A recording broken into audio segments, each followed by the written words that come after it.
Welcome to Eternal Journey, the podcast.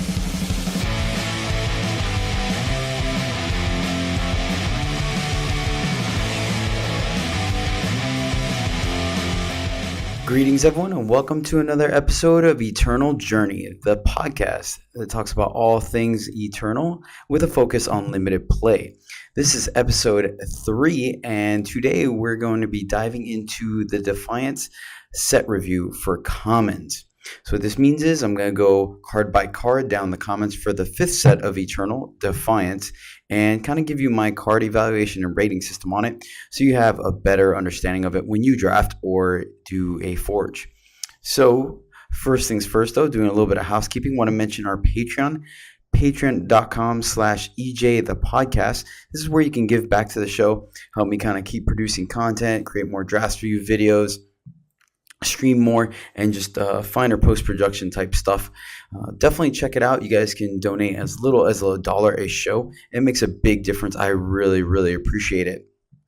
All right, so that's about it because we don't have any sponsors or anything yet. So let's go into our pack 1 pick 1, where I'm going to be opening a pack of the latest set, which this one will be Defiance, and kind of going over it and letting you know what first or second picks I would make out of this pack.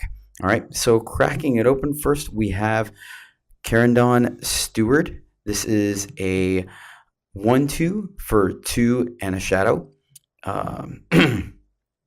Deadly, and with a special ability in power, which means every time you play a sigil, it gets a triggered ability, which will be a +2/+2 this turn only. I like this card. This card is pretty solid. Any small unit with Deadly already ends up being a pseudo removal spell that you can kind of threaten your opponent and they kind of have to play around it. And the fact that this can become a 3/4 on occasions to just kind of get in there can definitely kind of fit your curve really nicely. And as soon as you can't no longer 3/4 won't kind of get in extra damage, you just leave it back on defense. So I like that. It's a solid first pick so far. Let's move on. Next in the commons area, we have a Barrel Through, which is a fast spell, 2 power, 1 justice influence. It gives a unit +3/+3 this turn, and then you have the ability to gain a fire or primal influence. Another solid combat trick. It is a little more expensive than Finest Hour, which obviously is the same effect for just 1 power, but still very effective and limited nonetheless. Both of those are still solid, but I think at the end of the day, this early, I would still want to go with a creature or a unit. So the Steward is still my first pick. Next is Fall Short, another fast spell for 2, 1 justice. It is a kill enemy unit without battle skills. Still trying to get my evaluation on this card. It does kill stuff, and size doesn't really matter the card, but sometimes you really do want to take out things with battle skills, and so I really wouldn't want having more than one of these in my deck, and so it's not going to be a first pick for me. Next is Infused Guardian, which is a Sentinel 4/4. It is 5 power, 1 time influence, and has Endurance and Pledge. Endurance means obviously it can attack and then defend that same turn, or the following turn rather. It doesn't get exhausted. Pledge means that if you have in your opening hand on turn 1, you could play it as a time sigil instead of it being a 4/4. And lastly, Power, again, it gets a +1/+1 permanently. This is a really solid card too. I like the fact that it's a 5-drop, but that has potential to kind of be insurance policy in your opening hand because it has Pledge. Later in the game, if you get it off on turn 5 and it just every sigil after that becomes relevant, making this guy bigger and bigger, he can get in there as well as defend. I like him. I think he's a really solid card. It's kind of still between him and the Steward for me, and I think I'm actually going to switch to the Guardian just because he's good in the opening hand, he's good in the mid game, and he's great in the late game as well. So I think I might take him over the Steward. Next is Court Mage, which is a 2/5, 4 power, 1 primal influence, and he's Pledge. That's it, nice and simple. 2/5 body for a 4-drop, which I think actually is pretty good in this format. And but the Pledge isn't really that exciting. It's not enough to take over the Guardian, so Guardian's still first pick. Moving right along, we have Mighty Strikes, a fast spell, 2 power, 1 fire, 1 primal influence. Give a unit +2/+2 and overwhelm this turn. Okay, not a bad combat trick. The fact that it gives it overwhelm definitely helps when you're dealing with cards with deadly or your beefier creatures kind of get in there when you have that vanilla 8/8 that has no special abilities. Giving it overwhelm, making it 10/10 can really help get in damage. It also has another second part, which is Amplify 3, which means any card that has Amplify, you can cast multiple versions of it or boost it for paying the Amplify cost. Here is 3 power and give a unit +2/+2 and overwhelm this turn. So essentially, I have not played this card yet, so I'm not sure. It doesn't say another unit, so I believe that you can actually stack them on the same unit, or maybe even spread the damage around, which makes this card pretty solid, actually. The +2/+2 for 2 power seems fine, and you're only paying an additional 1 essentially to recast the spell again. So you're paying 5 to cast it twice, and you're paying 8 to cast it 3 times, which could really kind of win combat overall for you, or even blocks. So it's actually a pretty solid card. My only concern is the fact that it is 2 influence, 2 separate factions. So, and once again, I prefer bodies over combat tricks unless it's straight removal for my early picks. So I think Guardian is still the one. So we'll move right along. But no, that card is solid early game or mid game when you have creatures out, as well as late game because you can amplify it to multiple targets. Next is Rotorsmith. 2/2, 3 power, 1 justice. In power, you gain 1 armor. Nothing special. A little under par. You typically want your 2/2s to be at 2 power, but you kind of pseudo gain life with it. It's alright. Nothing impressive. And our last common is going to be Tumbling Sloth, which is a 3/4 for 3 power. 1 time, 1 primal, 1 shadow. So tricolor influence there. And it has ambush while you have a relic. So if you have a relic equipped, you can essentially cast this at fast spell speed to intercept a relic weapon hit or block an attacking creature. 3/4 for 3 it's above the curve. It's solid, but the fact that it has triple influence means that rarely are you going to be playing this on turn 3. That being said, it is big enough where it could be relevant in the mid game or late game, eat up at least 1 creature. It's really ideally you want to. Sometimes you'll just cast it at the end of your opponent's turn, but the majority of the time it will eat up a creature. So that's not bad. But once again, it goes back to that thing where I like to stay open, and taking 3 color influence card, pack 1, pick 1 is pretty risky for me, so I'm going to pass on that one. All right, moving into our uncommons, we have Ruckus Rouser. It's a 2/2, 4 power, 1 fire, and Renown, which means whenever you target it for the first time with a spell or weapon, it triggers something. For this one, you get power this turn equal to double the cost of that spell or weapon. So, real quick, I'm not going to get too in-depth on this because I will in the reviews, but I kind of feel like it's very situational, and at best, what are you looking at? So, you play this on turn 4. Next turn, you play, let's say, a 3 cost weapon on it, right? So now it's going to give you 6 power. So you're essentially playing with 7 more power that turn. I mean, it's a little bit of a ramp, but at the same time, like, are you really? Because of I don't know. Like, I feel like the times you're going to need. So one, you're going to have a very solid spell or weapon to equip to this to get that bonus, and then you're also going to have a reason or something to use that power on that same turn to capitalize on it, because Renown is only going to trigger the first time. So I just don't see it being enough of a payoff to take this first pick. And then of course, if we just look at the vanilla test with the body, a 2/2 for 4 is just not impressive in the slightest. It's very under par, so I'm going to pass on this one. Next is Disassociate. Actually, I spelled that wrong. Dissociate. My mistake. It is a fast spell, 2 power, 1 time, and it is negate an enemy spell and put it into the enemy hand, or put an enemy attachment into the enemy hand. Then increase its cost by 3.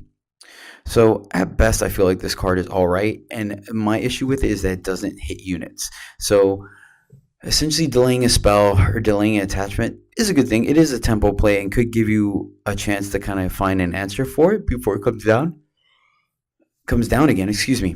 But the fact that it doesn't hit units, so they're still going to be able to hit you with whatever unit they played. You might just be stopping them from killing one of yours or delaying them putting a large, uh, relic weapon or weapon on their creature into play.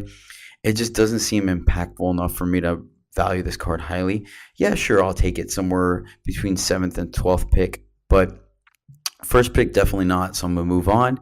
Uh, Lethrai Hideaway is our next card. It is a relic, and it is 2 power, 1 primal, 1 shadow. And what it says is once per turn, you may pay 4 to give one of your elves a +2 attack. That's it. You pay 4 and give one of your elves a +2 attack. And then when you cast it or summon it, you play a 2/1 Dark Elf. So it immediately gives you a target for the ability. So baseline, you get a 2/1 for 2. Not very exciting. And then at best, you can make it a 4/1. And then obviously, if you have other elves in your deck, then you can continue to use that ability. The fact that the ability is limited to a specific creature type, which we may or may not be in, makes me not want to take this first pick. Granted, you can go the opposite route and take this and kind of value elves a little bit higher as you're drafting. But once again, 2 colors, kind of iffy, and the ability is really isn't that great of a payoff. So I think I'm going to stick with the Guardian. And then moving on to our rare, we have Bloodlust. It is a standard spell, 6 power, 2 shadow influence, and steal and ready an enemy unit this turn. It goes berserk. So these kind of like madness abilities are good. They essentially take a blocker out of the way and give you an extra attacker. And this one, giving it berserk, means that you're definitely going to get in there, and your opponent has to really figure out if they want to kill their own creature or somehow figure out how to block it. So it is a powerful effect.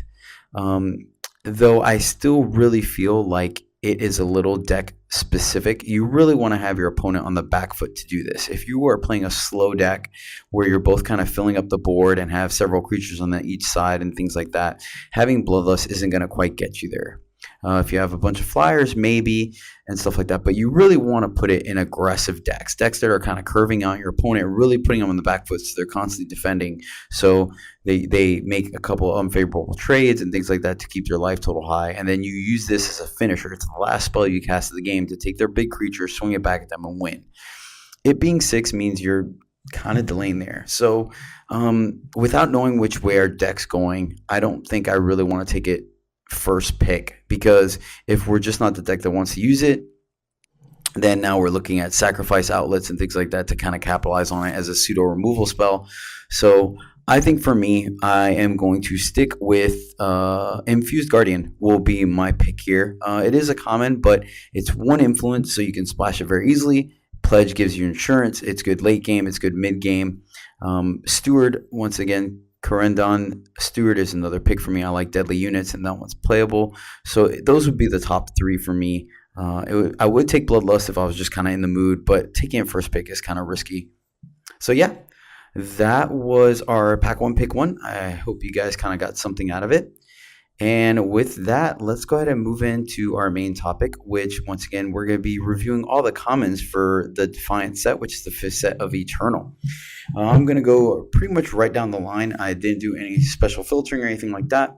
So I'm pretty much going to name the card, let you know what it does, and then give it a short rating of 1 to 5. So you guys kind of have an idea of what or how I kind of like, so if I'm sitting here talking to you about it for a minute and it sounds like I'm talking it up a bunch and this and that, you guys still kind of understand like, oh, okay, it's still just an average card, but it's a good average card, so to speak. All right. So without further ado, we're going to start with Fire. And first card up is Meltdown. Meltdown is a regular spell, 0 cost, 0 power, and 1 red influence, and kill an enemy attachment. I'm not too impressed on this. It just doesn't do enough. Yeah, sure, if your opponent has an amazing a weapon or relic or something like that, you can use it to kind of destroy it. But the fact that it doesn't draw you a card, it doesn't do anything. You really need to wait for your opponent to have a weapon. What happens if they're in the colors that don't really capitalize on weapons and things like that? You're just kind of out a card essentially. So I gave it a 2. You will play it in some decks. If you need some playables, you're short on it, you could definitely put it in there. But it's just not a very impressive card. I'd be very, very hesitant to put it in my deck. All right, next, moving right along, we have Research Assistant. This is a 1/1 for 1 power and 1 fire influence. And it says pay 2 and sacrifice Research Assistant to get 3 power this turn. When you summon it, you gain either a 1 time influence or 1 primal influence. I don't see the ramp being that important, and the fixing isn't enough to push it into playable status for me. You are a 1/1 for 1 just doesn't impact the board enough, and it essentially will ramp you 1 because you're paying 2 to get 3 power. So those 2 are being replaced and then 1 extra for a one-time effect. And I just don't see you using a card to play another card 1 turn sooner. It just doesn't seem to do enough. It just doesn't for me. So I'm off of it. I gave it a 2. Reason being is it's still a body. It still is pseudo fixing. So you if you're splashing either time or primal or they're your other colors, you can play this to sort of make sure you hit your color influences. But once again, I'm off of it. I give it a 2 out of 5. Next up, we have Softfoot Burglar. It is a 1/1 for 1 fire influence. And when you play a spell, Softfoot Burglar gets a +1/+1 this turn. It also has Renowned, create and draw a treasure trove. All right, and treasure trove is a 2 power spell that draws you a card. So you pay 2 power, you draw a card. Anytime you renown this, or the first time you renown it, I put a pump spell or something on it. So here's the thing: you have to invest something in it to just get a card out of it. So you're playing essentially a bad card, and then you are using another card to keep it alive or at least trigger it to do something useful, and then you're going to get 1 card out of that. So you're spending pseudo 2 cards to get 1 card back. I just don't think it's enough. The effect isn't that impressive. So yeah, I'm off of it. I gave it a 1. I just don't really feel like using, like, how many times are your opponents really going to try to play something special on a 1/1? Yeah, sure, if it's in the Spells Matters deck where you have a bunch of spells, you can trigger it and things like that. But once again, you cast 1 spell on it, you're going to get a card back. It's going to be a 2/2. Your opponent has plenty of ways of dealing with it. I just don't think it's worth that big of a deal in your deck. Once again, I valued the assistant a little bit higher just for the fixing. This does get you 1 combat trick back, if that's the case. But, and then obviously you can, I'm not sure if Devour works with it or not, to be honest with you. I got to try that. Maybe that could be a little bit of a wombo combo, but yeah. Nothing crazy. Moving right along, we have Conflagrate. I'm sorry. Jesus. All right, Conflagrate. And it is a fast spell, 2 power, 1 fire. Deal 3 damage to an enemy unit. So that right there, it's no torch, right? Obviously, torch is the most efficient, 1 power for 3 damage. But honestly, as we see more sets coming out and rotation becomes more of a thing, they're going to start printing various replacement type effects, like cards that overlap a little bit, so they adjust when rotation happens. And this is one of them, it seems like. That being said, paying 2 for 3 damage at fast spell speed is perfectly all right. I think that's doable. It also has some more text as Amplify 5. So for 7, you can deal 3 damage to an additional enemy or 2 units total. I think this card is actually really good. I gave it a 4 because removal is always at a premium and limited. Fast speed removal is great because you have the potential of eating up combat tricks and things like that on your opponent, or doing it at your opponent's end step and catching them kind of off guard. And the fact that this card you can essentially amplify, I don't really see you use pumping 12 into this to take out 3 creatures, but the fact that you can essentially take out 2 creatures for 1 card makes this pretty powerful. And so I like it. It's good in multiples and things like that. So I gave Conflagrate a 4. Next up, we have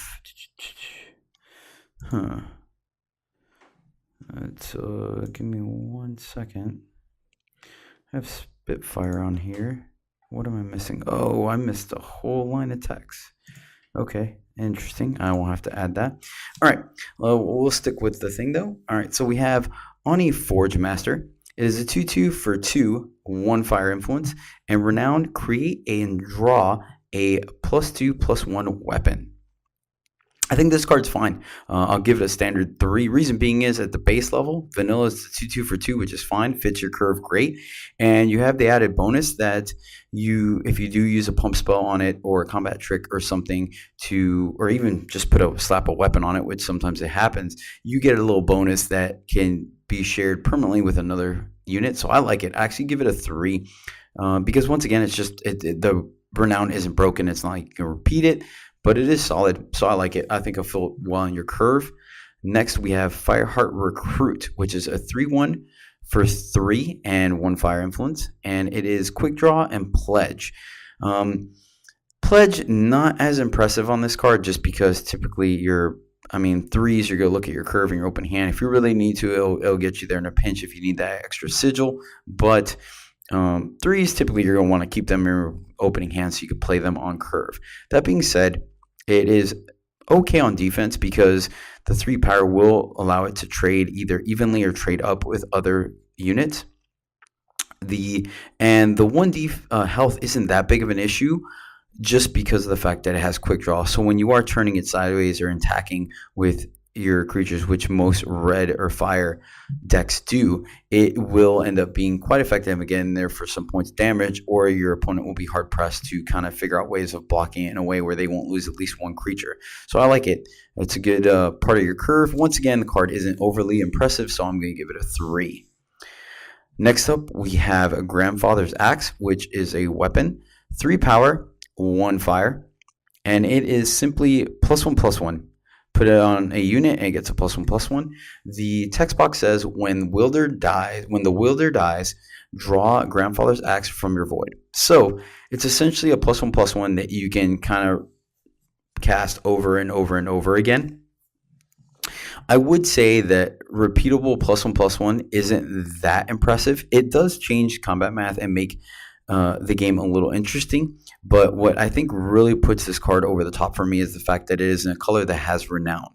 So it is a way to activate multiple Renown triggers. You place it on a small creature with Renown, you attack, that unit dies, you get the axe back, you can trigger Renown on another creature, so on and so forth. So I do think it's a solid card. It's not a very high pick. I'm not taking it early. I don't think I would take it inside of the first 4 picks, but if I see this 7th, 8th pick, I'll pick one up. I think it's fine. I don't think I would play more than one in my deck because just wasting a card to get a +1/+1 just isn't that impressive. The fact that it is redundant does kind of increase its value. So I'll give it a 3, mainly because of the Renown enabler. Next is Lazy Firemain. It is a 3/3 for 3, 1 fire, and Renown, play a 1/1 Wildcat with charge. All right, so vanilla test, which is just base stats, 3/3 for 3 is perfectly fine. I actually like this new format, and I'm really 100% where it's at just yet. I do see a lot of units with 2 power to attack, so I think 3/3 is still a solid body. Either way, I always take it. It's a good curve filler. The getting a 1/1 charge from targeting this isn't that impressive. It's kind of just like icing on the cake for me, I feel like, because a 3/3 is a decent body to where you will use combat tricks on it or place a weapon on it or give it flying and stuff like that to get in there. So you're just kind of getting an added bonus of a 1/1. The charge is probably not going to be that relevant unless you're obviously placing a weapon on it. But for combat tricks, you're just getting a body. All right. Next up, we have Spitfire. All right. Spitfire is a relic for 4 power, 1 fire. Pay 4, deal 1 damage to an enemy. This card is just, if you're in the controlling deck, this could help you kind of in the long game, but I'm not really thrilled about it. The aggressive decks don't want it because spending 4 power 1 turn to do nothing, not affect the board at all, and then paying 4 power every any other turn after that to deal simply 1 damage, it's not going to machine gun down too many creatures that I know of, and just 1 damage a turn is not really speeding up the clock all that much. If your opponent's at 10, it's still going to take you 10 turns to kill them. So this card is all right at best. I gave it a 2. It will be relevant in some decks, don't get me wrong. The 1 damage might come in handy, or if you have a really slow deck. And of course, I'm starting to see a little bit of a sub-theme of relics matter, so that could be a thing. But it's not a very impressive card. I don't think it's entirely unplayable, but it'll be one of the last cards you put in your deck. So once again, I gave Spitfire a 2. Next is Surveiller. All right, this is a 5/2 Sentinel for 4, 1 fire. And that's it. It just has Pledge. I think it's fine. Nothing impressive at all. I gave it a 3 just because of the fact that it is in fire. So sometimes having the high attack will kind of get you in there. It has a little bit of opening hand insurance because of the Pledge. But once again, on 3s and 4s, I don't think that's as exciting. It's pretty much going to help you just if you have like a 2 sigil hand, just to make sure you hit your drops. That being said, the 2 health is an issue, means it's going to trade down quite a bit. You're going to want to try to give it some evasion or have a bunch of combat tricks to keep it alive for a little bit. So I'm not excited. I think it'll be one of the last playables you put in your deck if you just need to kind of round out your curve. All right. And our last red or fire common is going to be Magmatic Sentinel. It is a 5/7 Sentinel for 8 with 2 fire influence, and summon, deal 5 damage to an enemy. It will be a 2-for-1, which is always nice, but the 8 cost is tough to want more than one of, and they'll be able to block it by that point. The fact that it costs 8 means that there's going to be a couple of ways for them to do 5 damage to it, so it's not going to get in there for that many attacks. That being said, though, the fact that it is a 7/5 means it's going to trade with at least 1 creature, and the fact that it does 5 damage is a lot. It definitely will get up there and be able to kill at least 3/4 of the units that hit the board, both flyers, ground units, and stuff like that. So the card isn't entirely not impactful. In fact, I think it has the ability to change a static board state or something that's kind of been lolly at parity for a while. So 5 damage is legit. It's a removal spell on its own, which kind of makes the high cost somewhat worth it. That being said, 8 is still a lot, so I don't think I would want more than 1 in the deck. That being said, I still gave Magmatic Sentinel a 3 just because like I said, 5 is easy. 5 health means you're going to have finagle some kind of ways to win combat with this, unless you just kind of entirely cleaned out your opponent. The 5 damage only goes to a unit, not to the face, so that is important to note, and it's still 8. All right, well, those were the fire uncommons, right? Hope you guys are starting to get into the rhythm of that. If you're on the Patreon, the show notes will have the written review on there for you guys to check out. All right, next up is Time Gold. And our first card is going to be a spell. It is Unearth the Past. 0 power, 1 time. Draw a relic from your void. Yeah, so this is a very narrow card, I should say. I just don't feel any card that kind of reoccurs stuff from the graveyard or from the void is kind of highly dependent on what you're putting into your void. And relics so far, you're talking about having to have either a rare or a legendary relic that is worth spending another card to get back, if they even destroy it. So yeah, I'm not gonna spend too much time on this card. I don't think it's that impressive. So I gave it a 1. Once again, like I said, if you have some bomb legendary relic and something that makes it of value that you'd be worried if your opponent destroyed it and it really couldn't change the outcome of the game, then by all means put 1 in, but I'm not too excited about it. Moving right along, next we have Arachnodon Egg, yes. It is a relic, 1 power, 1 time. And it has no summon abilities. It just says Empower. Arachnodon Egg shakes. After the 3rd shake, sacrifice Arachnodon Egg to play a 4/4 dinosaur. So essentially, you are paying 4 power for a 4/4 dinosaur. Um, Somewhat. You're actually just paying 1, but waiting the 3 turns for it. So it's on a. You're getting at a 4/4 at a huge discount, but at a huge delay that your opponent can see coming. Um, I'm not very high on this card. The reason being is, yes, on turn 1 it sounds awesome and it's great, but any other time, now you're starting to slow it down. And if you play this on, let's say, turn 4, it's not gonna be until turn 7 that you end up getting your 4/4, and by then your opponent might have answers. The board is stalled out, so I gave it a 2. Because once again, relics matter might be a thing. You are still getting a 4/4 body for 1, so it's not completely unplayable, but I am not very high on this at all. All right, moving along, we have Be Gone, which is a spell for 1 power at 1 time. Put a unit into its owner's hand, and you gain either a Justice or a Shadow. So this card would be busted if it was fast spell. The fact that it is a standard slow spell, I am not uber high on it. It is a tempo play.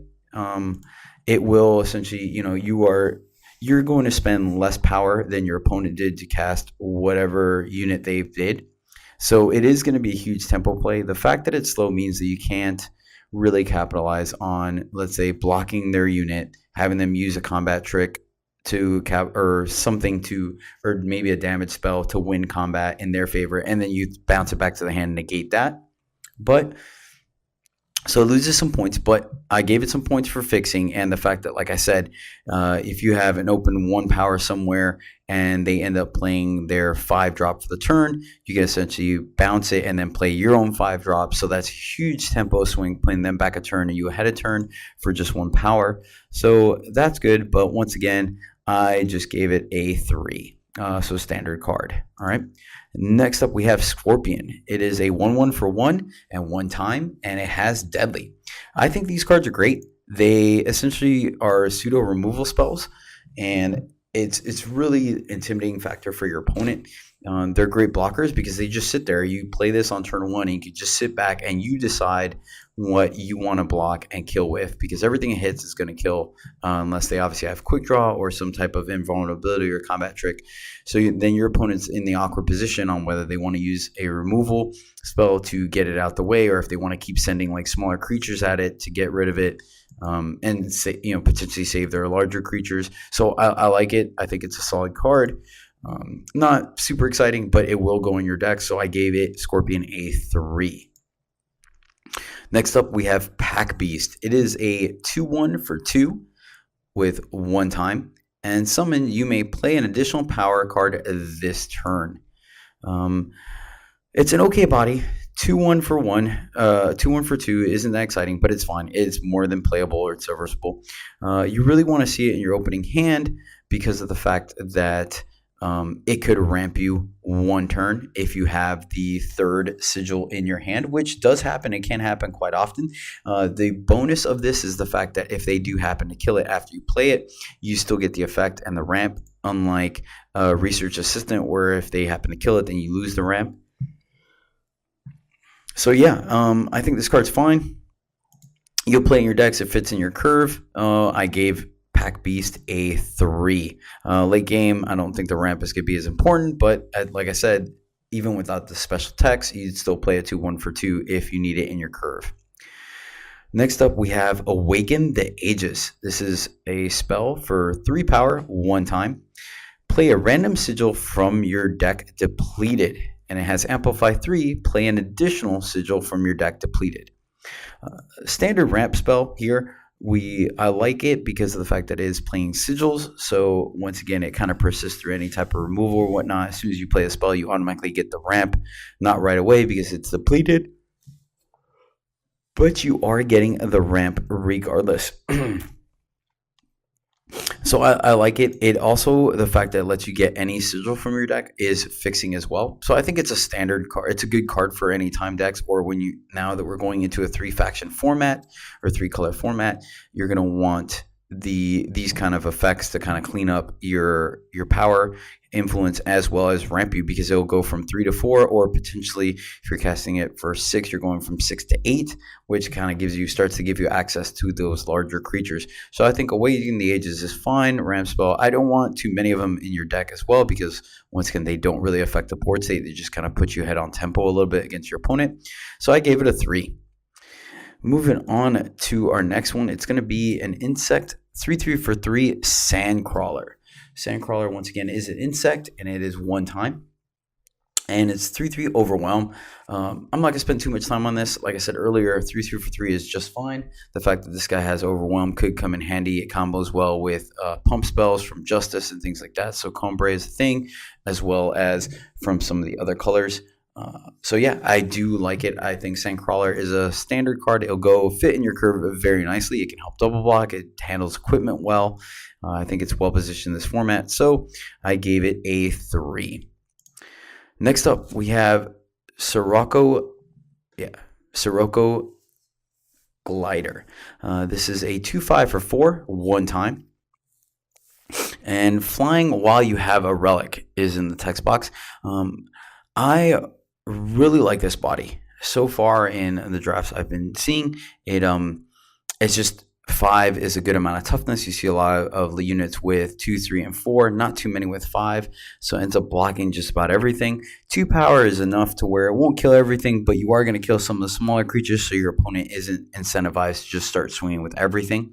And the fact that it has the added bonus that if you have a relic, it gets flying, that's great. 2/5 blocker in the air, it will block just about anything, and most of the time you have the ability to attack without issues of losing it. Excuse me, I apologize. So yeah, I think it's a solid card. Nothing fancy. Once again, I just gave it a 3. It's a good deck filler, a curve filler, and I like the body on it. Next up, we have Infused Guardian. It is a 4/4 for 5 and 1 time. It is Endurance, which means it can attack and block. It has Pledge, which means on your first turn, you can play it as a Time Sigil. And then it has Empower, +1/+1. Of note, it's +1/+1 permanently, not until end of turn. So you play it, it's a little undercosted or underpriced for 4 for 5. Actually, it's about fine, honestly. But as soon as the next turn you play your power, it goes to 5/5 and then 6, and so it just keeps growing. I really, really like this card. The fact that it has Pledge means that you're not too worried about having one too many in your deck, because typically you'll probably end up seeing at least one in your opening hand, and you could just use it as a sigil. And the fact that it scales throughout the entire course of the game is just great. You get 2 of these out, you start playing powers, and they're just getting bigger and bigger, and you can really kind of put your opponent in a clock. Or and if you have a couple of combat tricks or they don't have enough defenders, you can just keep smashing in with this thing. It stays back to block as well when it doesn't die. It's an all-around great creature. I actually like it a lot. I think it's great. That being said, I still gave it a 3 because it is not necessarily going to win you the game on the spot. So it still falls under just the medium category, but it is a very solid card. I don't mind taking it. Like I said, Pledge is an interesting mechanic. It makes me a little more comfortable taking a few more 5 and 6 drops when they do have that insurance policy of Pledge.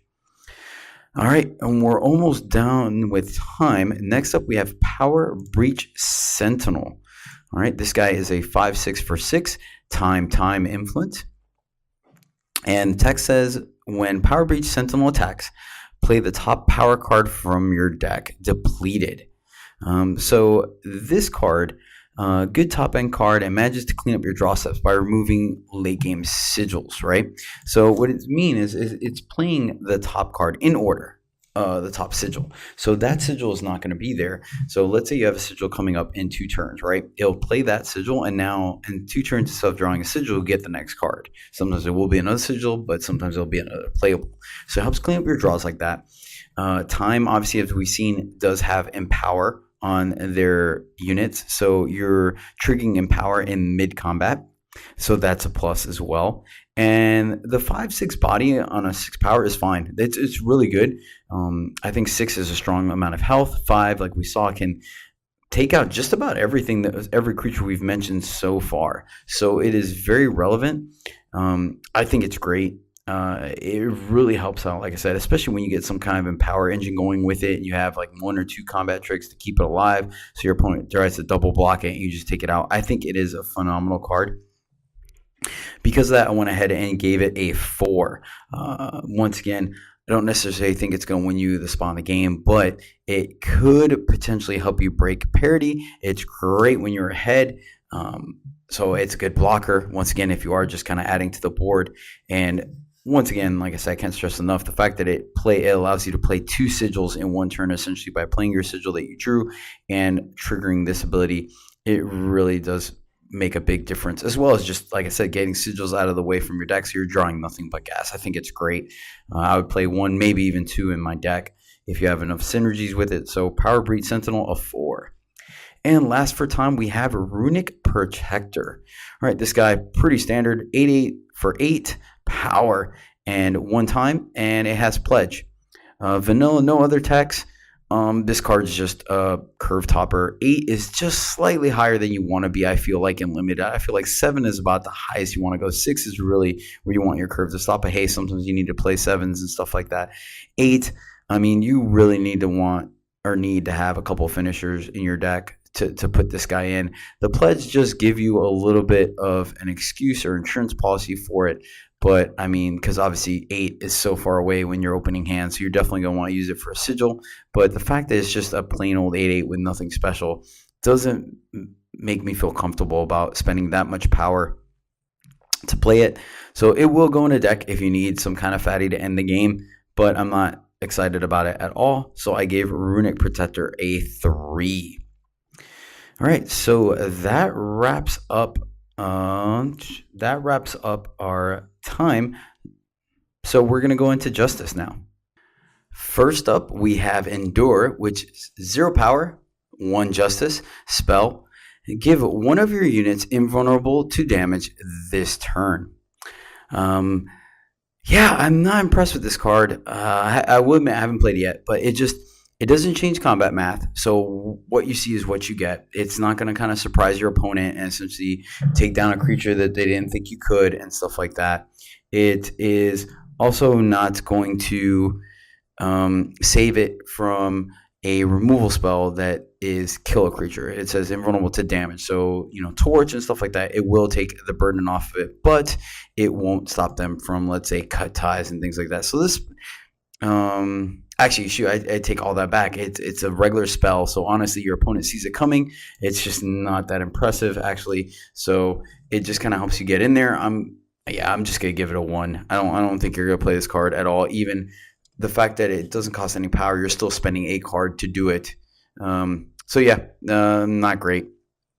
Next up, we have Oni Samurai, which is a 1/2 for 1 power and 1 sigil or 1 justice, and it has Warcry. Not thrilled about this card either. The fact that it has Warcry does help it a little bit, but it is still 1/2. Doesn't really affect the board that much. Warcry is a great ability, especially when you can swing in there, but a 1/2 is just not swinging in there all that often unless you can add to it somehow. And I'm not the biggest fan of cards that are only good when you add something to it. That being said, Warcry is relevant. 1 drop sometimes will get you there, and especially in Justice. So I gave it a 2, but I mean, I'm not playing it unless I absolutely have to. Just not that impressive of a card. Next up, we have Unmoored Valkyrie. It is 1/1 for 1 Justice with flying, and it has Renown Lifesteal. So the first time you target this guy, he will gain, or she will gain Lifesteal. 1/1s for 1, even flying, just don't impress me very much. You really need to want to do something to it to, like I said earlier, make it good. That being said, the fact that it has flying, it does give it the best ability on a smaller creature, which is some level of evasion. But 9 out of 10 times, any creature that has flying that your opponents play will be able to block this. Now, it's an interesting thing because Renown means you want to target it with something, and then it'll gain Lifesteal. Now, if you even put just a +2/+2 weapon on it, now you're talking about a 3/3 flyer with Lifesteal. That's pretty relevant. So it comes down early enough to where any kind of equipment or something that you want to put on it is gonna trigger it, and it's gonna work, and you can essentially even kind of get in there for quite a bit of damage and Lifesteal because of the evasion. So I think it's playable. It's probably an okay one for one drop. I'm not excited about it, so I just gave it a 3. You'll play it in some decks if you have enough equipment. I think I would probably be good with, let's say, somewhere about 4 pieces of 4 weapons that can go on it. I think I'd be okay. But if you just don't get a weapon on it or put some way to pump it, because even if you use a combat trick on it, right, you might gain, let's say, 4 life on it. If you use finest hour, you'll gain 4 life that turn, and then it has life steal. But then you're still just talking about 1/1 flyer, with life steal. Like, that just doesn't impact the board enough. So it's just a 3. It would be great in an overperformer in some games, and other games it's just not going to do nothing or not do enough. Next up, which is, like I said, a combat trick that will go with our previous one, is a barrel through. This is a fast spell, 2 power, 1 justice, and it's give a unit +3/+3 this turn, and you can gain 1 fire or 1 primal influence. We talked a little bit earlier at our pack 1 pick 1. It's a fine combat trick. Finest hour is great. Saddle up is great. So this one is kind of in between the two, literally. I think it's fine though. It is some kind of fixing, so sometimes you're just going to want to do it to get some extra damage if you need the influence fixing that much. But if not, it's a fine combat trick. It will save one of your creatures. It will essentially kill one of your opponent's units or get in for the lethal damage. So it's a great card. That being said, it's still a combat trick, so it's not like it can win the game on its own. So I gave it a 3. Next up, we have Fall Short, which was also in our pack 1 pick 1. Fast spell, 2 power, 1 justice. Kill an enemy unit without battle skills. I'm okay running one of these in a deck, so I gave it a 3 because of the fact that it sometimes will kill a huge creature. For 2 power is phenomenal, and sometimes it's going to kill that card that you just didn't really know how you're going to deal with it, or a utility. It has a summon effect, and that's it. No battle spells or battle skills, so you will kill it. That being said, there are a handful of dangerous units that do have battle skills that this won't hit. So I'm not very high on it. I gave it a 3 because it will kill some things, but it doesn't kill everything. So situational removal is always an issue. Next up, we have Kosul Diplomat. It's a 1/1 for 2. Horrible. Absolutely fails the vanilla test there. But has summon, you may silence another unit. So this card goes up in value if you just need silence effects. I think silence effects are very effective and efficient and necessity in limited because someone's going to get a bomb rare or a good uncommon or a good rare that has some kind of ability like flying and deadly or quick draw or something that's going to really, or unblockable, it's really going to put you in the hurt locker if you don't deal with it. So having a way to silence it and removing some of those things really goes a long way. So I do think it's playable because of the fact that it has silence on it primarily, and then you just get the 1/1 body as a slight bonus. That being said, it doesn't, 2 power is not a lot to spend on that effect. You can stun and silence units with Rebuke. So I think this card is just okay. Not excited about the body. You want it if you need the silence effect, and then it's okay. So I gave it a 3 just because of that. I gave it a 2 because you're literally playing it just for the silence effect. It doesn't remove the creature. It doesn't do anything great to impact the board. It just kind of helps you deal with a threat that you couldn't. So once again, Kosul Diplomat gets a 2. Next up, we have Kosul Recruit, 3/3 for 3. 3 power, 1 justice, and it has pledge. Yeah, I think this card's fine. Not too much to talk about there. We've talked plenty about 3/3 for 3. It does have the slight insurance of you can have a bunch of them in your deck because you could sometimes just pledge one away. So I think it's fine. I gave Recruit a 3. Next up, we have Rotor Smith, 2/2 for 3. And 1 justice. In power, you gain 1 armor. If you're that armor deck or the armory deck with a handful of weapons, this could come in handy. I'm not too excited about the body, but you could get some value out of it over the course of the game if you do play it early. But once again, I'm not too thrilled about it. I don't think it's overtly amazing, so I gave it a 2. Once again, it might go up in value a little bit if you have a handful of weapons, relic weapons, and just armor matters, and you're in the Armor Matters deck. Next up, we have Aerial Spotter. It is a 2/1 for 4, Justice, and flying. Renown, play a 3/2 Argentport Soldier. I am not very high on this guy. A 2/1 flyer for 4 with it just doesn't affect the board enough. I'm not really thrilled about it. Then if you now it is a flyer, so it does have a little bit of incentive to put a weapon on it. And if you do, you get a 3/2 body on the field for it, which isn't nothing isn't bad. It's not bad at all. It's actually pretty good. And sometimes you might even kind of get a pseudo 2-for-1 for it because that will trade with something, or the fact that you're maybe putting 2 power on it and then you're getting a 2/2. So it's not horrendous. It's not great. But once again, if you don't do anything to it, you don't put a combat trick on it, you don't do something, 2/1 for 4, even flying, just isn't that impressive. So I would not take this early. I give it a 2 because like I said, I'm not going to take this early. I'm not going to be like, sweet, we're totally that deck. But later on in the picks, maybe pack, after pick 9, 10, where I start to kind of get an idea, okay, I am going justice. I am going to have combat tricks. I am going to have weapons to trigger this renown. Then it might go up a little bit in value, but there's so many good 4-drops in this format, like 2/5s and better flyers and things that do more, like shoot, just even 2/2 flyers, or 1/4 flyers, that I feel they're a little more resilient than.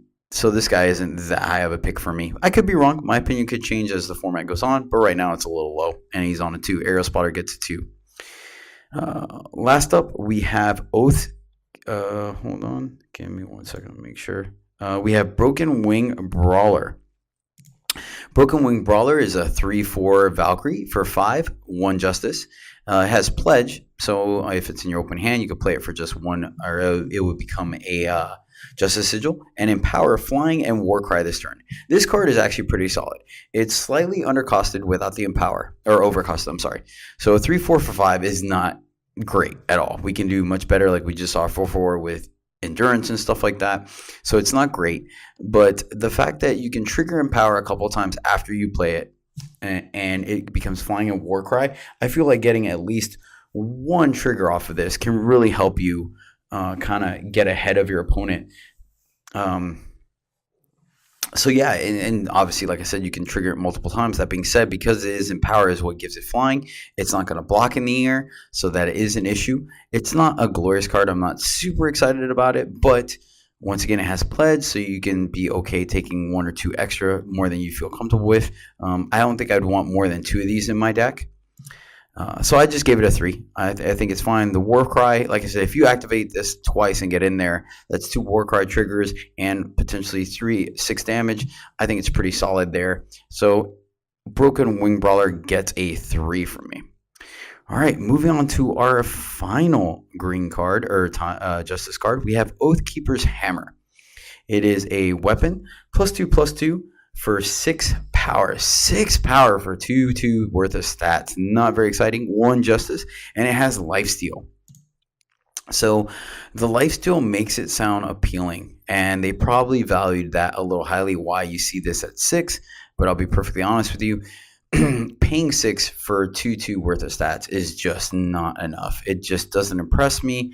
It doesn't take your units out of damage range. That being said, they might have costed a little highly, so you can put it on your larger creatures, so that would make a big difference. Like obviously, if you put it on a 4/5 or something like that, now you're really talking. But man, I'm just so hard pressed. I feel like there's better weapons with more stats out there and things like that. Like when you could pay 2 power to get +2/+2 on stats, so that means you're paying 4 power to get just Lifesteal on a creature or a unit. I'm not very excited about it. I mean, don't get me wrong. I know I will lose to this card.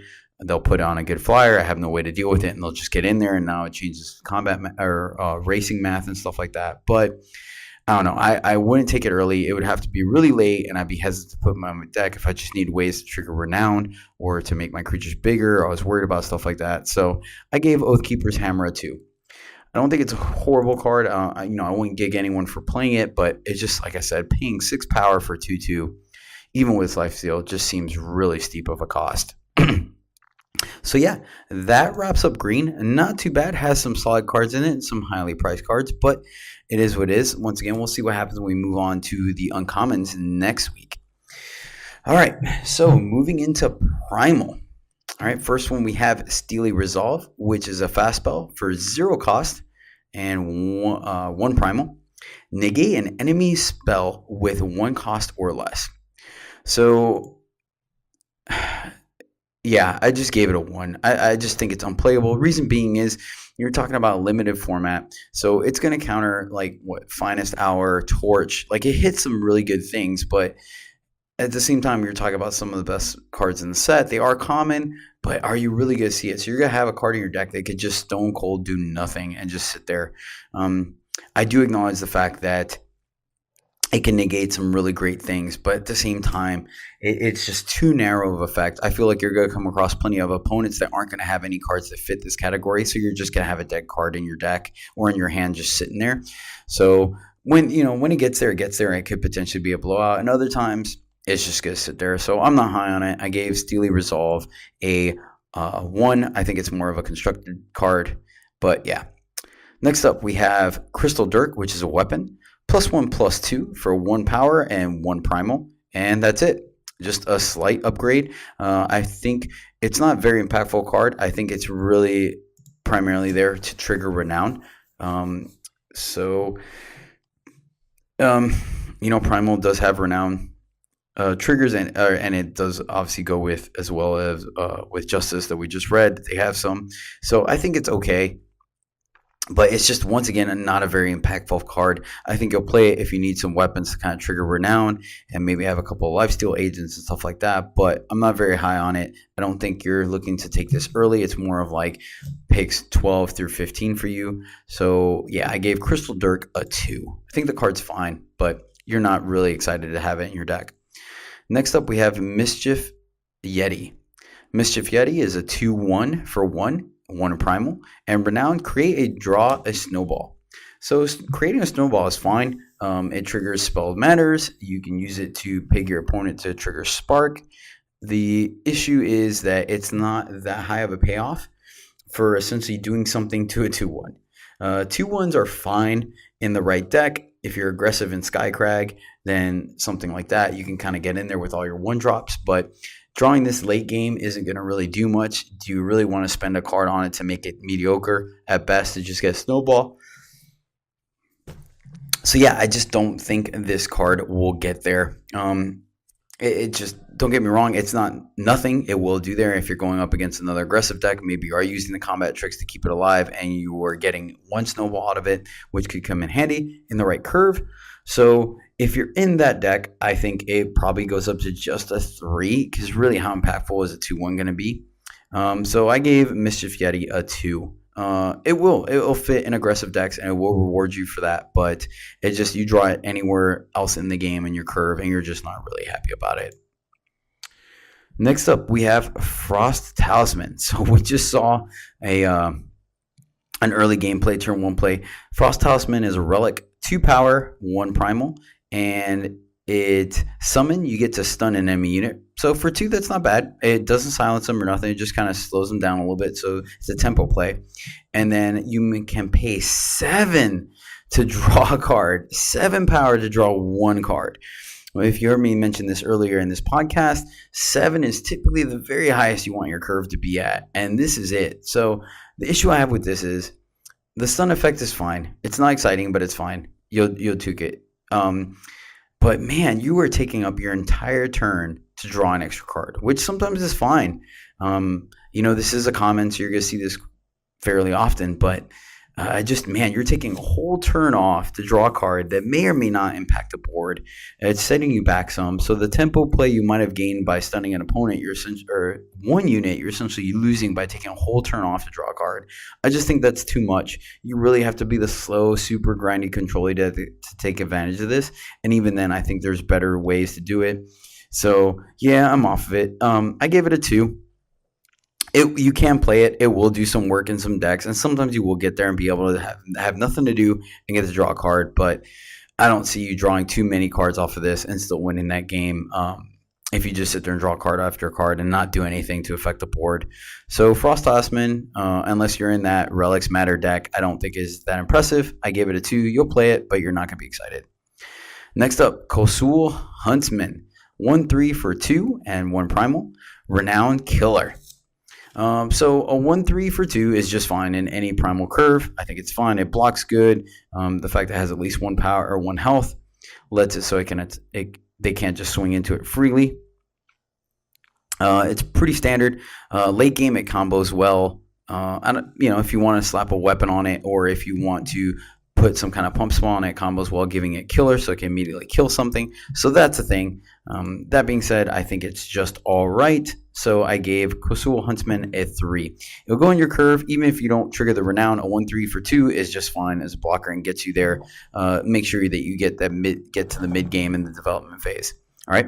Next up, we have a Master Cartographer. That is a 2-1 for 2, 1 primal. And when you summon it, it draw a card, then discard a card. So this, it's a good effect. Looting, drawing a card and immediately discarding a card, I think is fine. It's a solid thing that you are always happy doing because you always have the chance to upgrade your hand. If you don't have enough sigils, you can pitch a expensive cost card to try to, when you do draw a sigil, or if you're kind of worried about flooding, you could pitch a sigil to get the next card and stuff like that. The thing is that you're drawing the card before you're discarding, which is really important. That means that you get to see your whole hand and then get to pick the worst card to discard.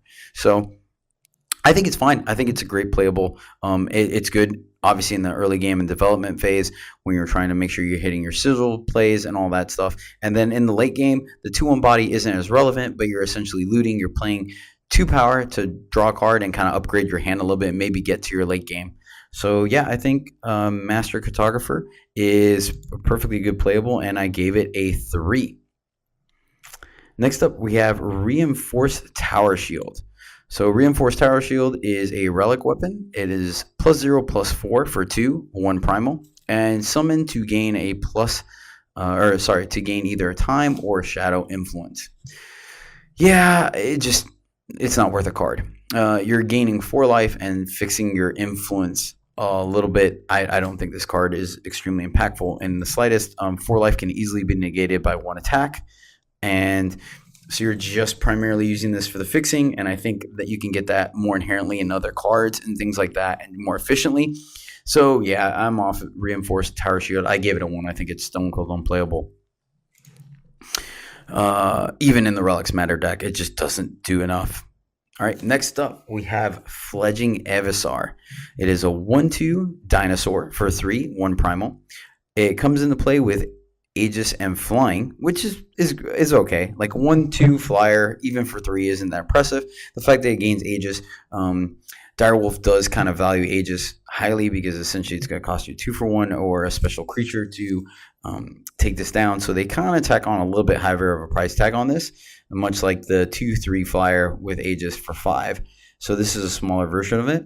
And Renown, you gain Aegis. So essentially, if you cast any kind of weapon or combat trick or pump spell on this guy, you have the potential of gaining Aegis yourself to protect you. I don't think that effect is enough in limited. Yeah, there's going to be a couple effects that opponents can do, shoot you in the face or discard a card. But overall, I don't think you see too much of that in limited. So you can't really put too much value in that. So I gave Fledging Avisor 2. I think you could find better flyers than that for a better cost. Granted, I could be wrong. There might be a ton of discard in this set and stuff like that, and so Aegis becomes more and more relevant, or you just have a bunch more weapons to put on creatures where this unit having Aegis and flying and evasion is a thing. But as of right now, I'm not too happy about picking this. It'll be pretty late when I do pick it up from the packs and stuff like that. So I gave Fledging Avisor a 2. Next up, we have Court Mage. Court Mage is a 2/5 for 4, 1 primal, and pledge. So, I think this card is fine. It's just a basic playable. Not going to spend too much time on it. 5 health is solid. 2 power. I'm not really sure where that sits yet on this format. I think it could go either way. But it being 4 cost and the fact that it has pledge, I think it's fine. It's a filler. You're not super stoked about it, but it will fit in any deck. So yeah, much like the Circle Glider in time, the body's totally relevant. So I gave Court Mage a 3. Next up, we have Mass Entomancy. Yeah. All right. So this is a spell, 4 power, primal. Transform a unit into a 1/1 humbug with flying. And you can amplify it for 4, transform an additional unit into a 1/1 humbug with flying. So I really don't see you playing this for 12. So essentially you either play it for 4 or play it for 8. And it can turn your opponent's best creature into a 1/1 flying humbug. or your opponent's best 2 creatures. So this is Primal's removal spell for the set, it seems like, or at least at the common level, much like we saw Polymorph to turn him into a frog.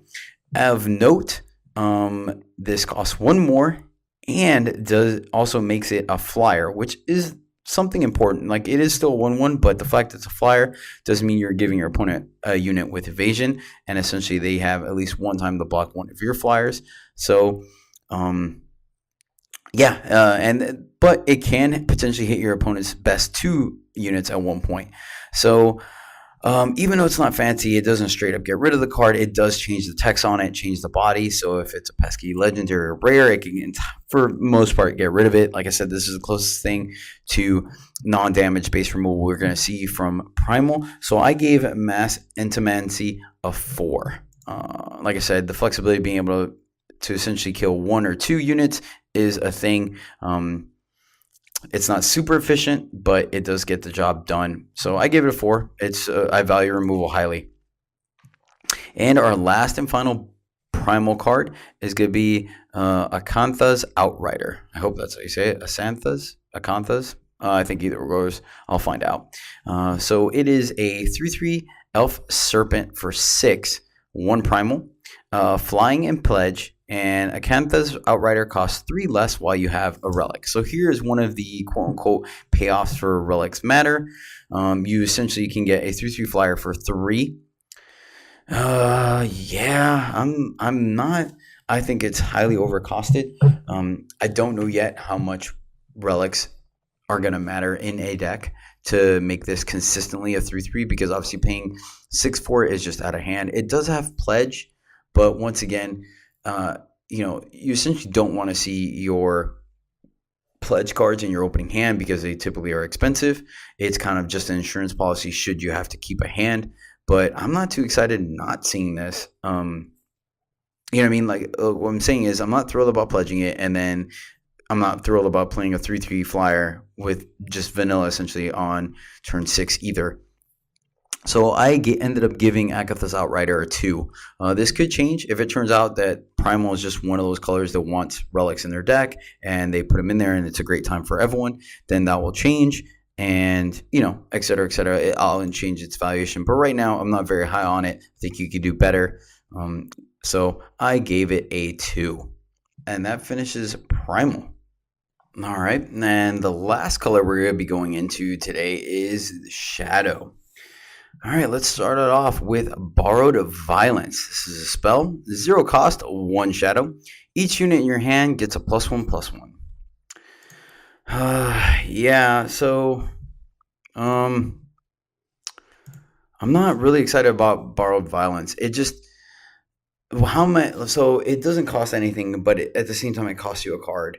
And how much of an advantage are you looking for this to be good, right? What if you hit 3 creatures, you're happy with it? It gives you +3 power across 3 creatures or attack.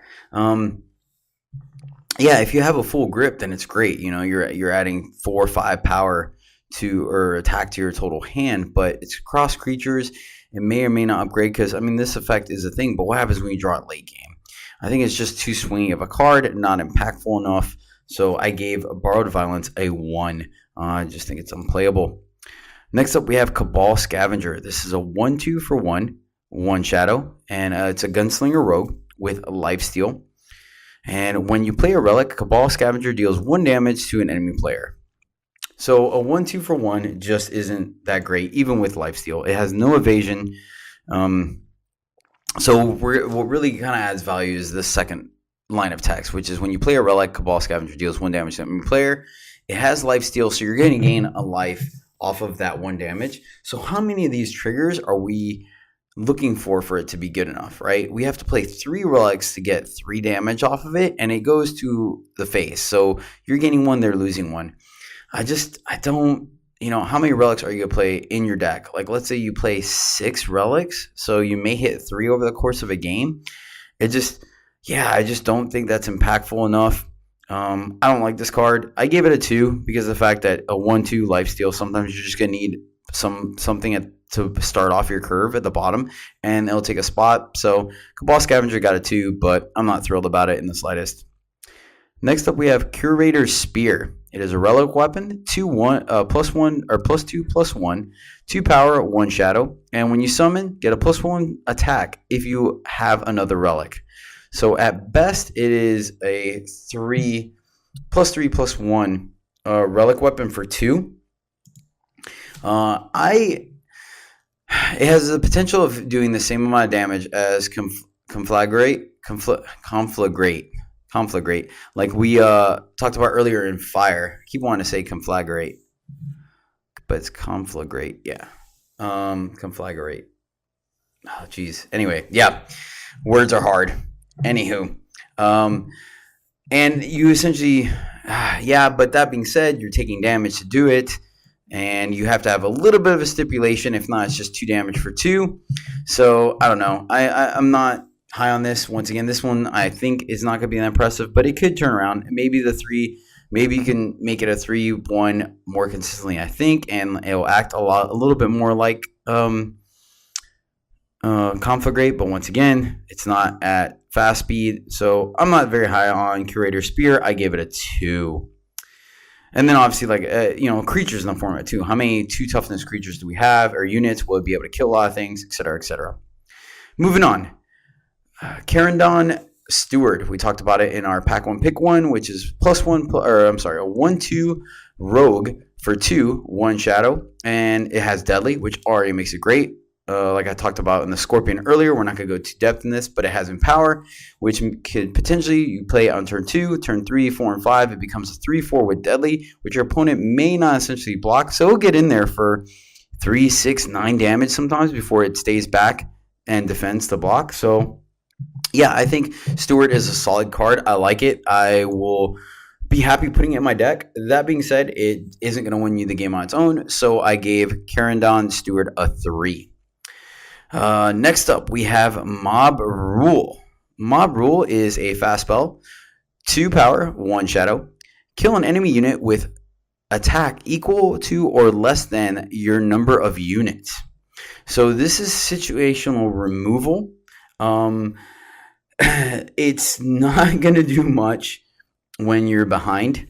Reason being is you're probably blocking, double blocking, things like that. Your opponent's been taking out your units, so you don't have a lot of guys on the board, and you're going to want to end up killing something that has high power. So when you're ahead, obviously it's going to do some work. When you're at parity, it could essentially remove a pesky person because the boards are stalled out and you have plenty of creatures on there. It has done some work for me. I feel like if you can kill a 3 attack creature or unit with this, I think you're trading up on mana. You're spending 2 power to kill something that probably costs more. It is problematic. It does get rid of flyers. It does get rid of unblockable creatures that tend to sometimes be low on power level because they have built-in evasion.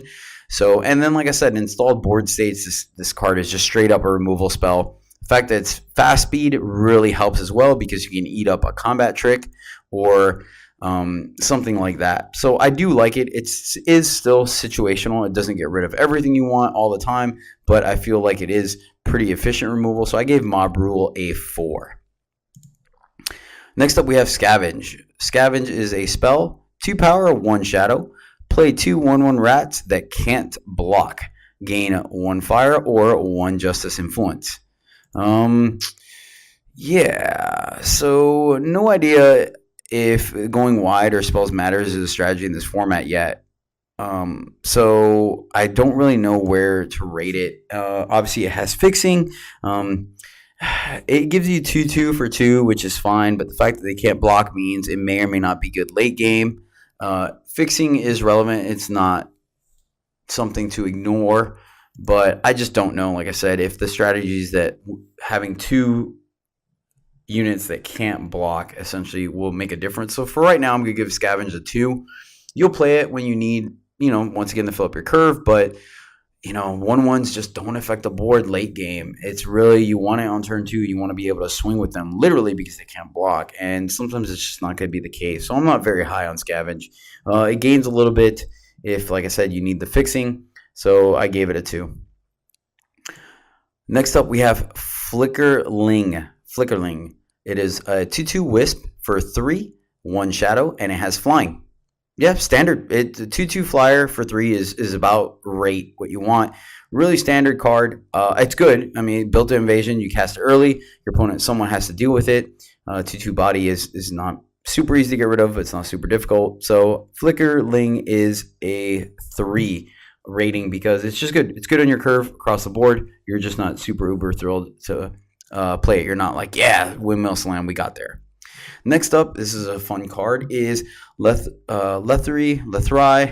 I really got to figure out how to say some of these words. Lethri Intimidator. It is a 2/3 elf rogue for 4, double shadow. Pledge, so you can play it for a shadow sigil in your opening hand. And Empower, your units get a +1 attack this turn.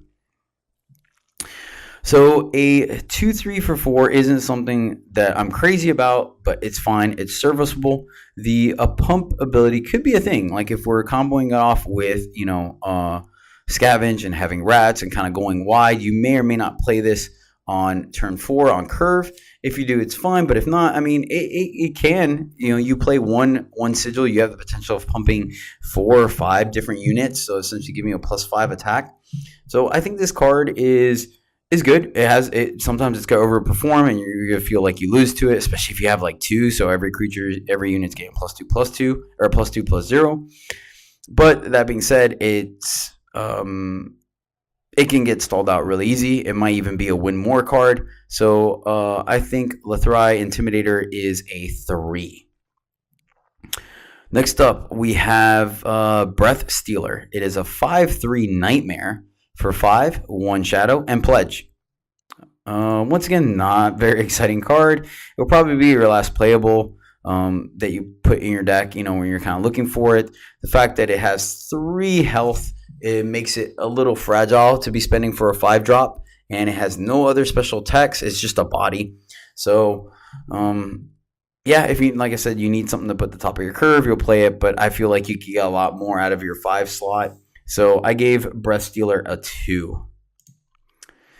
Next up, we have Consuming Greed, which is another nightmare. It is a 3/1 for 5, shadow, with flying. So pretty under par when it comes to stats. Let's see what the rest of the text says. Summon. You may sacrifice a relic to play a 6/4 Rust Fiend. So it's tough to say where this is going to play out as. You're not getting a good rate on the body, but the potential of upgrading a relic, like let's say the +1/+2 that we mentioned earlier in Primal, or maybe just a relic that isn't doing as much now that you thought it would, you can essentially, you can upgrade it to a 6/4 unit. You know what I'm saying? It's a thing. It could be a thing. It just depends on how many relics you're putting in your deck. Because obviously playing this without a relic in play that you can sacrifice to gain is just not going to be that impressive. I feel like you're really not capitalizing on its value, and you're actually losing value on this card because you could do, once again, a lot better on your 5 slot. So I gave Consuming Greed a 3 because I'm just not really sure where it can go in this format. That being said, you can also use it with a big weapon like we're going to talk about in a moment. And then when it gets close to breaking on you, you can sack it to get an upgrade there. So for our last shadow card, we have Improvised Club. It is a +6/+6 relic weapon for 8. So we're up there again. 1 shadow. So I'll be frank with you. I gave it a 4, and the reason why I gave it a 4 is 8 is a lot. I've talked about it a couple times on the show already. 8 is a lot, but the fact that it's doing 2 things for you, it is gaining you some life by giving you the 6 durability on our armor, but it's also a removal spell, and it has the potential of knocking out a bigger creature like 6 and below, or it could be a 2-for-1 if you're taking out 2 smaller creatures like flyers. And like I said, sometimes you just equip it and don't do anything with it, and it just kind of potentially gained you 6 life. So I don't think it's an amazing card. I don't think it's going to win you the game. I gave it a 4 because of the fact that it has some versatility built into it, where it could gain you life. It can remove 1 big creature. It can remove 2 2 smaller creatures. Or if you're that control deck and you cleaned out the board, it can get in there for 6 damage for a couple of turns and win you the game. So Once again, I'm not picking this early. I don't think it's like windmill slam. Yes, we got there, boys. But I do think there's some value in the fact that it's a 2-for-1 or a single removal spell, and it's just versatile. And at that point in the game, when you can play it, your hands have kind of been played out, so you kind of have a better idea of the board state. So yeah, Improvised Club gets a 4 for me, though I don't think it's a windmill slam. All right, well, that covers all our colors. So we're going to go into our last two categories, which are going to be our multicolor cards, which are typically going to show us the payoffs for going into 2 and 3 color factions, as well as what these factions are trying to do together. So jumping right into it, we're going to go into Bear Arms, which is great considering the punniness of it. I love it. Puns are great. So Bear Arms is a +1/+1 weapon for 2, 1 fire, 1 justice. When you play a unit, Bear Arms gets +1/+1. So what this means is you'll play it, it'll trigger Renown, hopefully, on a unit, and it gets a +1/+1. Then you will play either in that same turn, next turn, another unit, it'll get a +2/+2. You'll keep going up the curve, play another unit, and it gets a +3/+3. Or if you're doing like the rats thing where one card gives you, or grenadines where one card gives you more than one unit, it additionally pluses it. So Bear Arms has the ability to kind of go off, but once again, it depends on when you're playing it in your curve. If you play it too late and you're already top decking, chances are you're not going to trigger too many, and then a +1/+1 just doesn't influence the board that much. If you get to play it on evasive creature, that's great. Once again, it does trigger Renown. So it has options. But because, like I said, I don't think it's going to absolutely win you the game on the spot and things like that. It will be a hard threat to deal with if it comes down early and you get some triggers behind it. So I gave Bear Arms a 3. All right, and which once again goes with Rakano. You want to be turning stuff sideways and getting in there, bashing your opponent. Next up, we have Mighty Strikes, which is a fast spell. 2 power, 1 fire, 1 primal. Give a unit +2/+2, overwhelm this turn, and you can amplify it for 3 to give a unit +2/+2 and overwhelm this turn. Talked about it mainly in our pack 1 again. It has some versatility. +2/+2 and overwhelm is a solid fast spell for 2. It can win combat. It can essentially change combat math on your opponent, giving a big fatty that they expect to get through overwhelm when they blocked it with like a 1/1 or a 2/2. So it's a solid card. I think it's a good combat trick. Once again, combat tricks are risky. They can kill your opponent in response and things like that. So yeah, I'm giving Mighty Strikes a 4 because of its versatility and the fact that it can win you the game, etc., etc. I do, like I said, I think the versatility, I rated it a little bit higher. It curves pretty well because it goes 2, 5, and 8, maybe even 11. So I think it's doable to hit multiple creatures. You might use it to save one creature, use it to kill another one, and then use it to have your fatty get in for damage. So I think Mighty Strikes is fine. It's a good card. I gave it a 4, which is probably a little high for a combat trick, but what are you going to do? Next up, we have Honeypot. Honeypot is a fast spell. 2 power, 1 time, 1 primal. Deal 1 damage to an enemy unit, plus an additional damage equal to the cost of your highest relic, or highest cost relic. Yeah, meh. Requires a high setup cost to even be considered relevant, in my opinion. Paying 2 for 1 damage to 1 unit just doesn't do enough. And I don't really... So, yeah, if we have Improvised Club, it's going to do 9 damage to something. But once again, we're using Improvised Club.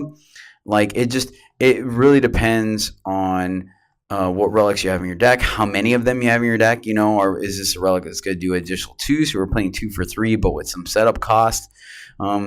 So right now, it could be a 2, but I'm going to give it a 1 right now because I just feel like the setup cost is too high, and you're not necessarily sure if you're going to be able to make it do a relevant amount of damage. I like to evaluate cards in a vacuum, typically to if the setup cost is too high, like, okay, what the baseline is, what this card's going to do by itself. And this one just doesn't. The 1 damage by itself just isn't impressive. And then you have the chance of it rotting in your hand while you're waiting to draw a relic to play.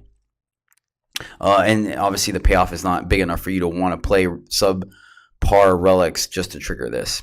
So yeah, Honeypot gets a 1 from me. Next up, we have a Lost... did I skip one? Oh, I think I might have. 1 second. No, I didn't. I don't know why my order's a little weird. I wonder if it's weird. It changed from the first time I looked it up. Anywho, Moving right along, following this order, we have Lethrai Courtier. Pretty sure it's Courtier. Anyway, man, English is definitely hard today. It is a 0/3 elf mage for 2. 1 time, 1 shadow. When you play a relic, draw the top power card of your deck. So the Sentinel we talked about earlier in time, just automatically when it attacked, which you could do just about any turn based on the board state, draws your top power. And it is a 5/6 body. Here we're talking about a 0/3 body. So your opponent's still going to be able to attack into it. They just will lose a little bit of damage, but they're not going to lose a creature or unit. And you have to play a relic, which once again we've talked about on this podcast. We're still not 100% sure how beneficial it is to play them or how many are playable. To just play the top power card. So and you're drawing it. I'm sorry, you're drawing. You're not even playing it. So it's not going to give you the option to ramp, and you don't get to choose. So it's not fixing. It just takes whatever the top card is.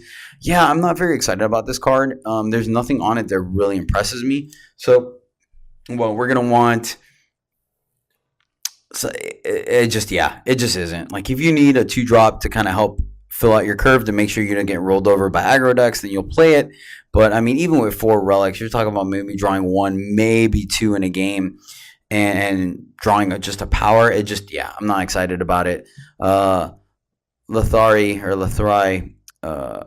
Courtier gets a 2 from me because, like I said, it's still body. So next up, we have Lost Scroll. It is a spell, 2 power, 1 justice, 1 shadow, and play a justice sigil or a shadow sigil from your deck. So I'm actually a little higher on this card because of the fact that it is useful in ramp decks, and it is a level of fixing. It gets you either or, a shadow or a justice. Granted, you have to have shadow and justice already to do it, so it doesn't like give you 5 color fixing or anything like that. But it's still, if you have multiple justice influences or multiple shadow influences, you can make sure you hit those with this. And important that it plays the sigil you go get, even if it is depleted. So it is a ramp spell. If you play it on turn 2, you have the potential of having 4 power on turn 3, and et cetera, et cetera. So I do think it is, and it is getting 1 sigil out of your deck, so you have the potential of drawing more gas. So I do like Lost Scroll. I don't think it's a windmill slam. It doesn't affect the board. It just kind of sets up your future turns. So I am just giving it still a 3, but I do think it is a good card and lets you know that Argenport faction kind of wants to be getting up there. All right. Moving along to a tricolor card, we have Carnivorous Sauropod, all right, which is a 3/3 dinosaur for 3, 1 fire, 1 primal, 1 justice. And it says amplify 4, give one of your other units +4/+4. So it's a 3/3 for 3 baseline. And for 7, you get 7/7 worth of stats just across 2 units. So for 7, you can give another unit +4/+4, which is not a minuscule amount. +4/+4 turns a 2/2 into a 6/6, turns a 5/5 into a 9/9. So it is very much relevant. The fact that it can't put it on itself is a little bit of a slight issue, but hey, maybe you're putting it on a flyer and it'll get in there. So yeah, it has the potential of being really good. At the very least, it's a 2-for-1 and stuff like that. So I gave Carnivorous Sauropod a 3 just because you're rarely going to be casting it on turn 3, which I don't think you want to. I think you really want to play it for the Amplify to pump up another evasive creature or something with Overwhelm or Endurance or Flying or Unblockable. So it could potentially bump up to a 4 later on, but the fact that it's 3 colors makes it a little bit tough to jump into right away because you may or may not be playing one of those colors. You may have to splash them, etc., etc. But I do think giving something +4/+4 permanently and it being a 3/3 body left behind is pretty relevant. Next up, though, this one I think is huge payoff. We have Kasul Beastmaster. It is 5/5 for 5, which already Shaman, which is already solid. 5/5 for 5 is great. You are rocking it. It does have triple influence. It has 1 fire, 1 justice, 1 primal. So 3 color, but once again, playing this on turn 5 means you have a really good chance of having all 3 influences by that time. It has Overwhelm and then Renown. Play a 2/2 flying squirrel. So I think this card is great. It 5/5 for 5 is slightly above the curve. You're doing all right. It has overwhelm, which means they can't just sit there and chump block it with 1/1s and 2/2s all day. It will be getting in for damage. And the fact that it has overwhelm helps it synergize really well with weapons and combat tricks, because as you're pumping its power and toughness, it's not dying, as well as getting more damage rolling over to your opponent. So I do like it. And it rewards you for keeping it alive, because it's going to give you a 2/2 body that is relevant. The fact that it is a 2/2 flying squirrel is very relevant, and we talked about earlier in time. You get that 2/2 flying locust. That's a straight up uncommon card. So you are getting an uncommon equivalent card for free by trying to keep Kosul Beastmaster alive or getting him more damage. So I think this card is phenomenal. I gave it a 4. It's a real value town for me. So Kosul Beastmaster gets a 4, and it might actively pull you into all 3 colors, or at least in the 2, and kind of splash for the 3rd. All right, moving right along, we have Blaze. Blaze is a spell, 5 power, 1 fire, 1 justice, 1 shadow influence. Deal damage to an enemy equal to your number of units. You gain that much armor. So similar to what we were talking about Mob Rule, it has the potential of doing a bunch of damage and gaining you a bunch of life. The fact that it's 5 power makes it a little less inviting and more at the same time. The fact that it's 5 means you're not doing it anytime soon, so you have a chance to build up a board state. But the fact that it's 5 means that you really want to be doing at least 5 damage with it to feel good about it. Anything less than that, I feel like you're just paying too much. Maybe even 4. You might be all right with 4 because of the fact that it gains you 4 armor. But once again, now you're talking about having 4 cards, 4 units in play. So maybe even a winning board state or a stalled board state. This is definitely not going to be efficient. It's not going to be something you want to draw when you are behind, though. It does say enemy, so it hits any target. That is important, unless they already changed it where it has to say player to hit player. I'm not 100%. I need to look back in the rules, so I apologize for our listeners for that part. I should have thought about that when I was initially writing the review down. So that's my fault. Also to note that it is a standard spell, so not fast. So you're not going to get anyone and steal any combat tricks or pump spells and stuff like that with this. So I think it's a fine card. It's not great. I gave Blaze a 3. It is still a removal spell. I like valuing removal spells a little higher than standard. These aren't efficient. Obviously, the most efficient ones are the great ones, but such is life. Yeah, so Blaze gets a 3. Moving on, we have Bleak Basin Guide. This is a 1/1 owl for 3. 1 time, 1 justice, 1 shadow. So it's going to be tough to play it on turn 3 unless you just get that perfect sigil play, which could be a thing depending on how early you take your fixing. 1/1 flyer for 3, not excited. And power, +1/+1 this turn. So every time you play a sigil, this guy becomes a 4/4 flyer for 3, which I mean is a good deal. But how many times are you going to be able to play in power? To note that it's only on your turn, because that's the only time you can play a sigil. So for now, they might change in the future, but right now there's no instant seed sigil playing or fast speed. So you're going to get a 4/4 flyer in your turn. So it blocks as a 1/1. That's not very exciting. I think it's just okay. Maybe even subpar. So I actually gave it a 2 because, like I said, you're paying 3 of 3 different influences to get a 1/1 flyer. If you're winning, you're on the attack, you're turning your guys sideways. This card's going to get there because then it'll be a 4/4 attacking most of the time. But at the same time, it gives your opponent a really good window to kill it. There's plenty of things in the format that do 1 damage. So at common level, no less. So this guy can go down pretty easily. So yeah, I gave Bleak Basin Guide a 2. Next up, almost done here, we have Tumbling Sloth. Tumbling Sloth is a 3/4 for 3 sloth. 1 time, 1 primal, 1 justice. Ambush while you have a relic. So yeah, we talked about it in Pack 1, Pick 1. I think it will almost always be a removal spell because you're rarely going to play it on turn 3, and when you do, it's definitely going to eat something. But 3/4 body is solid for 3, so I think it's going to be easy to manage to kill one of your opponent's 3/3s or 2/4s or something like that. It doesn't have flying, so obviously you can't kill those, but I think it's relevant. Not super excited. Don't think we got there, but so I gave it a 3. Tumbling Sloth has a 3. And last, I'm going to talk about Actually, that's weird. I apologize. Oh no, those are because they're gray. Okay, I apologize. I had tokens last, but the rest of them are the artifacts or grays. So last I have the tokens. We have five tokens. It's a cycle. We have token of ambition, token of vision, knowledge, honor, and instinct. We're not really sure yet. I got to double check and do some research and see what we're going to be calling the three color factions. I'm not sure if we're going by these, which are actually the names I kind of prefer, or the cities and towns that they're from, which is most likely what it's going to end up being, to give an actual name to these three color factions. But like I said, each color combination has one. They're all a power card that comes into play depleted, and you are able to pick one of the three influences in those factions. So these cards, it's not for certain. I'll have to wait till we draft the format more to find out how important it is to go into three colors. What are the major payoffs and stuff like that? Or do you really just go into two and then splash one, et cetera, et cetera? So I gave the tokens a 3. I wouldn't pick them any higher than fifth pick. I think you still want your first 4 picks to go into cards that really kind of make a big difference.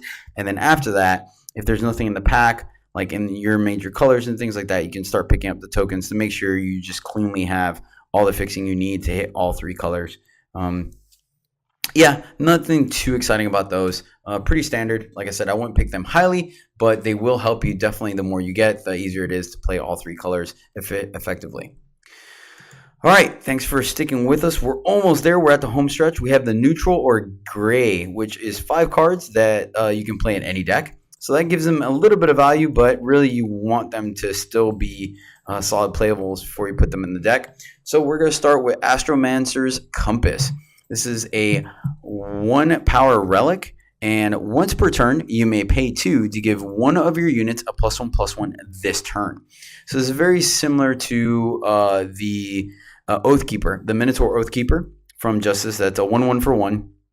And when you attack with 1 unit, it gets a +1/+1. I've seen that card do some serious work in Limited. It makes it kind of difficult sometimes if you're in the right part of the curve for your opponent to block. It helps you get in some extra attacks. This card does the same thing. Something's better, something's worse. A better aspect, a pro of it, is the fact that you don't have to attack with just 1 unit. You can attack with multiple, and you still get to give one a +1/+1. The drawback is that you have to pay for it, paying 2 power, which lower on your curve, it is more of a tax. Once you get up or higher on your power curve, when you have 6, 7, 8, it might be a little bit easier to pay that every turn. So I think this card's fine. It will see some play. It will win some games, make blocking very difficult for your opponent, and things like that.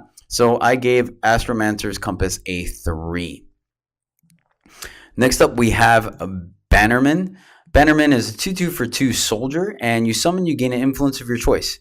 This is just influence fixing on a stick. I think it's fine. I gave it a 3. It goes in any deck that needs a 2-drop, and you need those. I don't know how fast this format's going to be, but you definitely don't want your curve to start too high.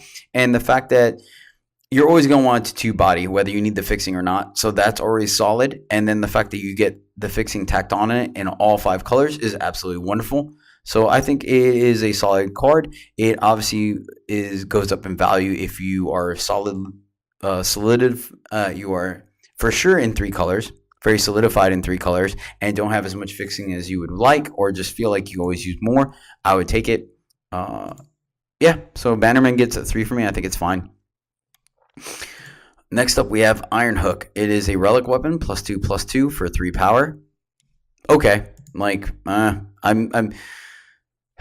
haven't been impressed with the 2/2 relic weapons. There's the Justice one that's earlier in the format, the Leaf Sword or something like that. I don't even remember the name because I'm not very impressed with it. If I need it, I'll play it as a last playable, but I just don't feel like it impacts the board enough and kills enough things to make it that relevant. It doesn't give you that much armor. So yeah, I just gave it a 2. You'll put it in some decks when you need it. It's a relic you can sack to make that 6/4 like we spoke about earlier. But yeah, I think you're going to want another reason to put it in your deck before you just slap it on there. Almost done now. We have Replicator Engine, which is a 2/1 engine for 3. Summon, draw a Replicator Engine from your deck. So essentially you play it, you go find another one, put it in your hand. Play that one, go back in your deck, find another one, put it in your hand.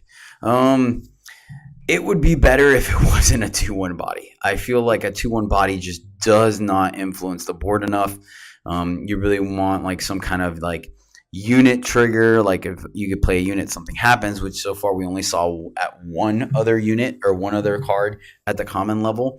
It just doesn't. And then you're playing 3 for each one. So you're paying total, let's say you play 3 9 mana or 9 power for 6-3 worth of stats. That doesn't sound very impressive at all. So that being said, I don't like Replicator Engine. I think it's more cute than anything else. You know, how many of these do you want your deck to be happy? Do you want 3? Do you want 4? 6 of them, you're not impacting the board enough. So yeah, Replicator Engine, it gets a 2 from me. And our final card for the common set review is going to be Rumbling Contraption. It is a 6/4 engine for 7.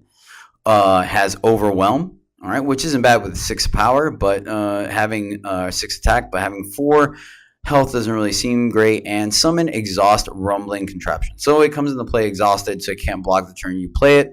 That is a downside. If you are behind playing it, you're not getting your blocker till the following turn. So that is a downside. This card is once again 100% filler. You need some kind of big creature at the top of your curve to get in there. That being said, I will say that the exhaust is not a horrible drawback. If you already have a solidified board state, then, you know, and your opponent's not just beating down on you, then it coming into play exhausted isn't that big of a deal. The 4 health is relevant. Like a lot of things can double block, or just single creatures can block it and kill it, or 1 pump spell. So Lightning Strike is still in the format that can kill it. So something to be cognizant of. I think it's a 3. It's not great, but I won't fault you for putting it in your deck. I would like something lower, I feel like, for those stats, but such is life in draft. Sometimes you don't always get there. So yeah, that's going to wrap it up. That is the Defiance Common Set Review. Once again, this is Jedi from Eternal Journey. I appreciate you guys listening. Social media, you can catch us on Twitter, Patreon, and YouTube at EJ The Podcast. You can catch the draft videos, sealed videos, and things like that, all going up on the YouTube. Patreon's going to have all kinds of cool extra stuff, like you guys get to talk about future topics, and we go over draft picks and things like that. And then follow us on Twitter so you know when we're going to go live and we're posting another podcast and things like that. I am working on getting another co-host to help me do all these things. You might get another 2 episodes before I get one. We'll see. We have a couple of people trying out the game from Magic, coming from Magic to Eternal, and I'll get back to you guys. Also, follow me on Twitch, where I will stream events and drafts and things like that at Jedi_EJ. If you have any questions, comments, and concerns and feedback, we'd love to hear from you. Hit us up at ejthepodcast@gmail.com. All right, once again, this is Jedi. I want to give a special thanks out to the guys at Limited Resources, Marshall Sutcliffe and LSV. LSV is one of the designers of this game and developers, and Marshall is a limited expert. Both of them play limited in Magic, but it's where we get a lot of theories for the show on and stuff like that, so I want to give them credit. If you play Magic and MTG, definitely check them out. All right, once again, this is Jedi with Eternal Journey. Appreciate you guys tuning in and listening. Hope to see you next time.